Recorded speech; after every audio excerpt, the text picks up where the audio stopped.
Boa tarde, Pedro. Boa tarde, meu querido. Agradecido pela tua presença. Mais um dia a gente de trabalho. Pedro de Souza e Silva, o Pedro do Engenho. Sabemos quem é você, mas a gente gostaria de saber mais. Gostaria que você falasse de você e de sua família em Itaguaí, já que todos nós sabemos que você veio do Espírito Santo. Você poderia contar um pouco da tua história pessoal, por favor? Bom, meus familiares, bem dizer, todos eles, né? Todos eles vieram do Espírito Santo.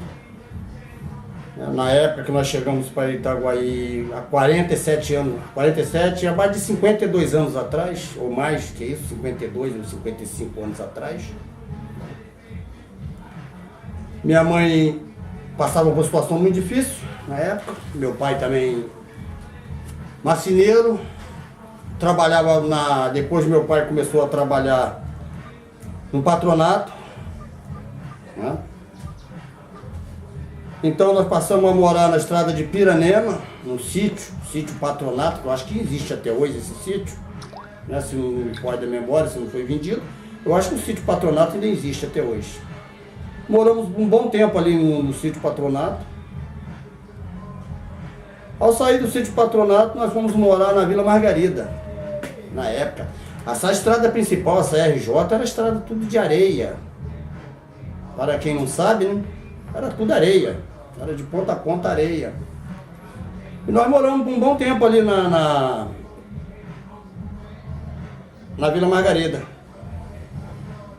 Ao completar os 3 anos de idade, eu vim morar aqui já no centro de Itaguaí, que é ali próximo ao Hotel Itália, certo? Mas era um outro mundo. Eram umas coisas totalmente diferentes de hoje. Não tinha esses asfaltos, era estrada de chão. Em si, era uma cidade típica de interior. Itaguaí era esse termo. Uma cidade típica de interior. Então nós passamos por muito tempo, muitos anos trabalhando, vivendo que foi da minha infância de 3 anos, aos 7 anos comecei a estudar. Foi naquela escola, não me lembro, Vila Margarida, Escola Estadual Vila Margarida. Que hoje acho que é Ney Palmares, é isso mesmo? Deve ser o Ney Maranhão. Ney Maranhão. Então nós estudamos ali eu fui estudar, a gente estudava e trabalhava, por a situação não ser, né, favorável, a gente tinha que estudar e trabalhar. E com essa fase de história, de vida, né, a gente era muito feliz, graças a Deus, na época. Apesar da dificuldade. Minha mãe depois começou a criar porco.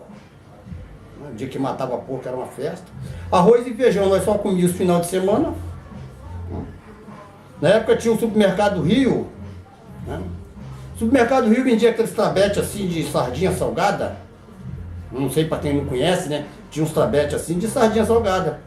Então ali aquela sardinha salgada para nós era a nossa mistura durante a semana. Porque a maior parte da semana nós comíamos fubá. A gente comia fubá segunda, a gente comia fubá na terça, a gente comia fubá na quarta, na quinta. Na sexta-feira já começava a mudar as coisas, porque minhas irmãs trabalhavam na Barra, né? Então final de semana elas vinham. Quando elas vinham era festa, né? Pra gente era festa, porque nós ia comer arroz, feijão, né? Você vê como é que era a situação. Mas era um mundo gostoso de se viver, né? Os anos foram se passando, a família foi se espalhando, né? Logo em seguida meu pai veio a falecer também. Quando meu pai faleceu, eu já estava já de maior. Eu já até dei um pulo de um lado para o outro aí. Aí eu já tinha minha profissão, já trabalhava, já estava casado, o falecimento do meu pai eu já era casado. Minha esposa estava grávida da minha filha. A cidade já tinha mudado o rumo. Voltando atrás, um pouco atrás, aquele valão beirando o Guanabara, eu falo hoje, as pessoas não acreditam. A gente tomava banho naquele valão e pescava nele. É difícil de acreditar nisso, né? Quem conhece ali sabe que nem para botar o pé vale a pena mais. É difícil de acreditar. Pois nós tomávamos banho e pescavam ali naquele valão. naquele rio. Ali era um rio. Hoje é um valão. É para você ver como é que a população vem crescendo e através da população, os benefícios que traz a cidade crescendo e como eu posso dizer, como eu posso botar assim, e os prejuízos que ela dá, né? A população. Então a vida foi passando, foi gerando, foi criando, nós fomos vivendo nesse tema. Né? A cidade era um lugar tranquilo, dava um dos melhores lugares do Rio de Janeiro para se viver, era Itaguaí. Nós tínhamos uma praça excelente, grande, pô, que saudade tem eu daquela praça de antigamente. Nós tínhamos um lago no meio da praça. O Atlético Clube de Itaguaí, meu amigo, você não precisa saber. Era muito bom. A gente ficava esperando sábado e domingo para a gente poder ir para o cinema e do cinema ir para o clube. Hoje em dia, no que nós temos mais? Não temos mais nada disso. Certo? Então, a minha vida, eu como Pedro, dentro de Itaguaí, toda a minha história assim, que eu tenho de vida dentro de Itaguaí, que eu possa passar para vocês essa forma de vida que eu passei aí. Uma vida sofrida, uma vida trabalhosa, nada foi fácil. Se eu chegar para vocês um dia e dizer assim, pô, minha vida foi fácil demais, foi não. A vida foi bem trabalhada. Eu com 13 anos, eu trabalhava dentro de Jacarepaguá, Taquara, como pedreiro. Eu já com 13 anos de idade, eu era pedreiro dentro de Taquara. Ralado. Eu saía de Itaguaí à faixa de 3h30 da manhã, ficava a semana toda fora, só retornava no final de semana, porque não dava para vir e voltar todo dia.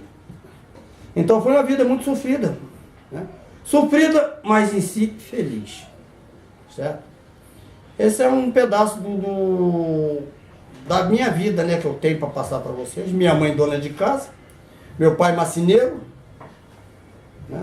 Um grande tocador de 8 baixos, para quem conhece 8 baixos. Assim, meu pai tocava qualquer tipo de instrumento, da 8 baixos, guitarra, violão, qualquer tipo de instrumento que desse na mão dele, ele tocava, né? Tanto não tocava o instrumento, como fabricava o instrumento. Ele tinha essa vantagem, que ele mesmo fazia o instrumento.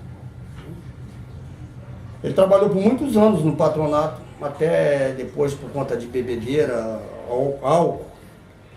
E veio se debandar para o outro lado, daí passou a trabalhar em fazendas. Né? E na fazenda ele foi trabalhando, foi até o falecimento dele na fazenda. E fui apanhar ele na época, quando ele morreu, eu fui buscar ele no final da Serra do Óleo, para quem conhece a Serra do Óleo, aquele pico mais alto que tem, indo para Palmeiras, né? Ali é a Serra do Óleo. Ali foi o falecimento dele.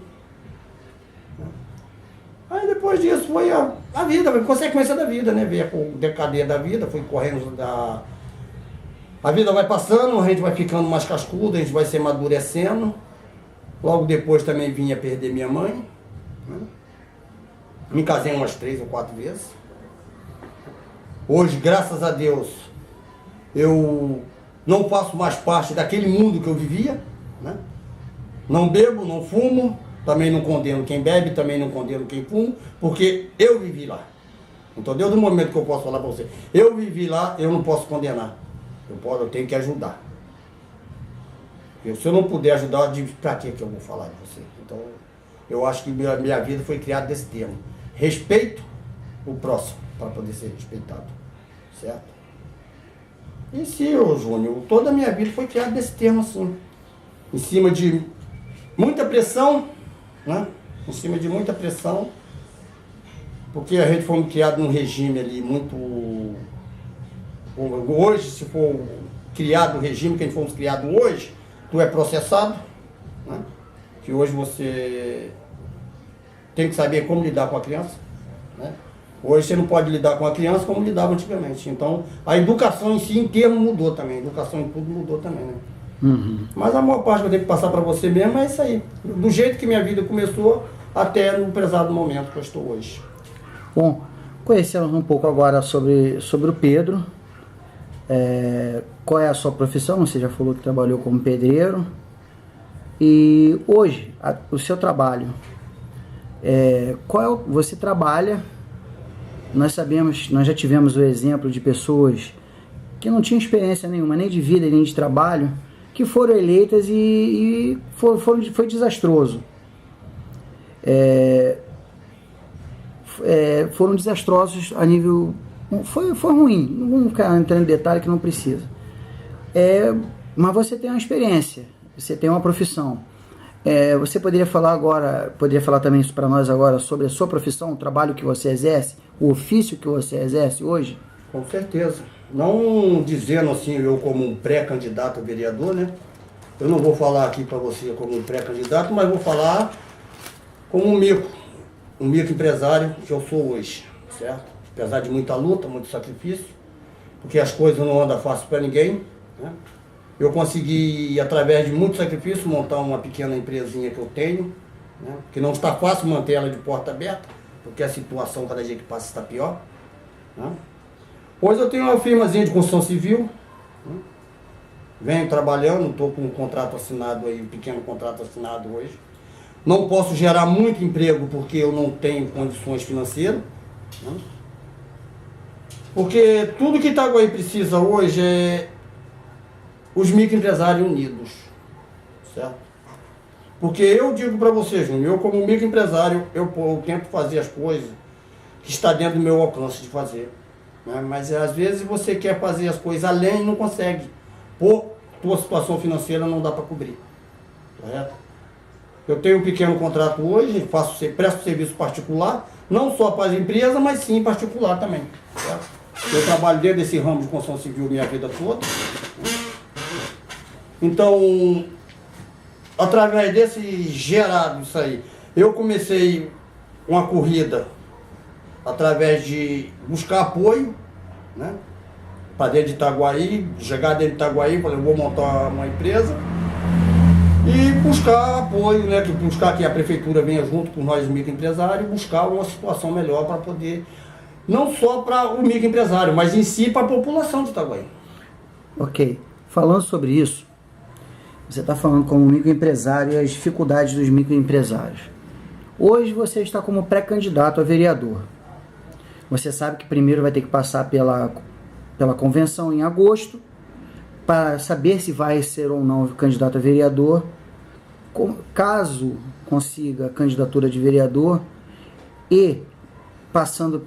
caso passando pelas urnas e vereador eleito, isso tudo é um caminho muito longo, porque hoje você ainda é pré-candidato. Vencido essas etapas que tem mais à frente, mas como pré-candidato, para que você vença essas etapas, como pré-candidato, qual seria a sua principal plataforma? Qual seria a sua principal ideia de defesa em prol da cidade?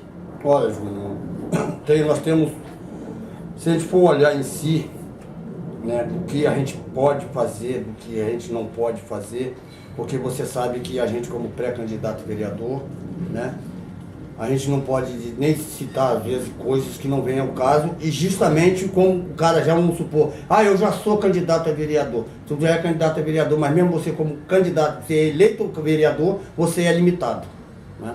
Então tem certas coisas que não adianta você falar que eu vou fazer, que acontecer, e sabe que não pode fazer, certo? Então a gente tem que olhar muito isso, porque às vezes eu vou falar uma coisa para você, outro dando essa entrevista, vou falar uma coisa para você, Júnior, eu vou fazer isso aqui, se eu for eleito eu vou fazer isso aqui. Não adianta eu falar isso para você, porque eu vou estar mentindo, correto?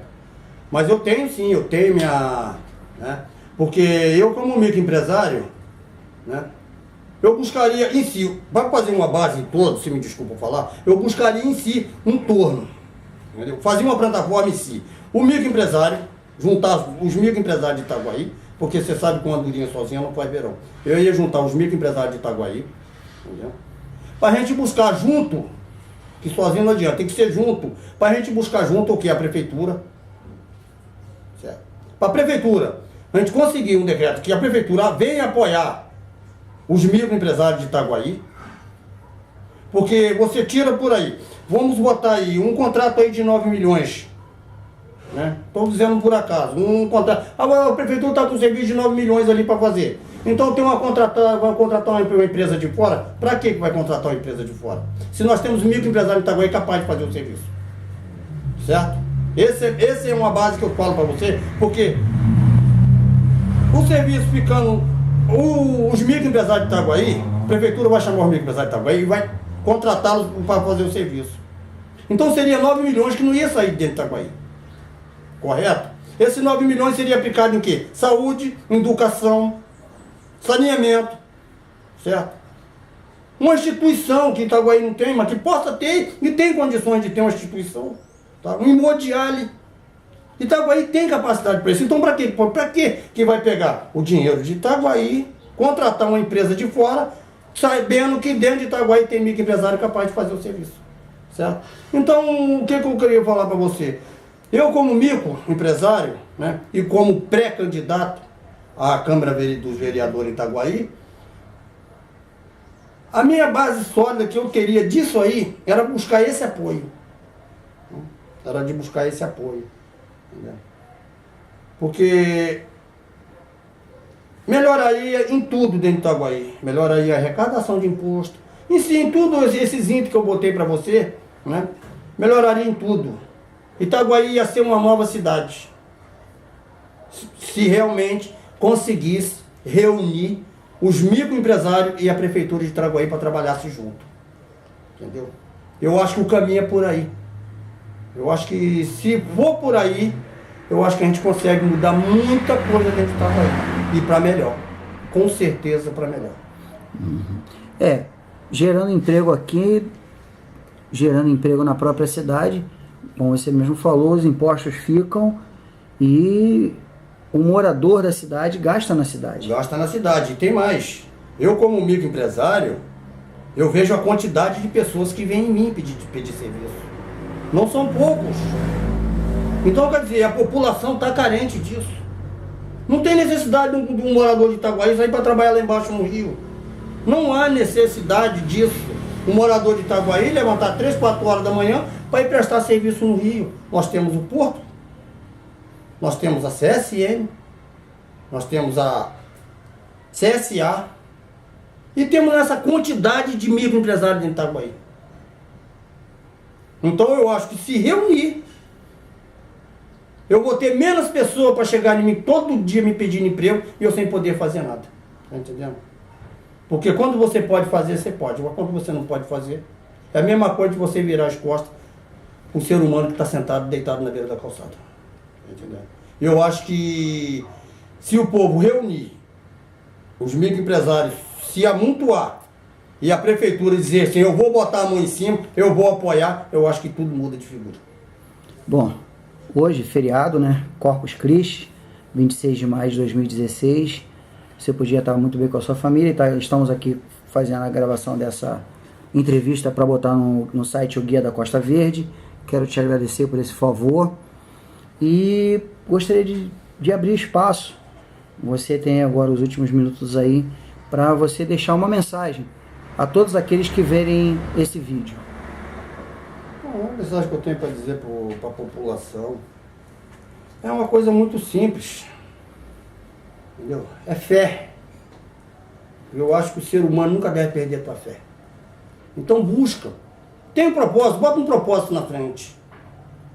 Vai, tem que ir com a cabeça erguida. Nunca perca a tua fé. E não deixa ninguém matar teu sonho. É isso que eu tenho que deixar para a população. Muito obrigado, Pedro. Boa sorte. Que Deus te acompanhe nessa caminhada aí como pré-candidato. Ok.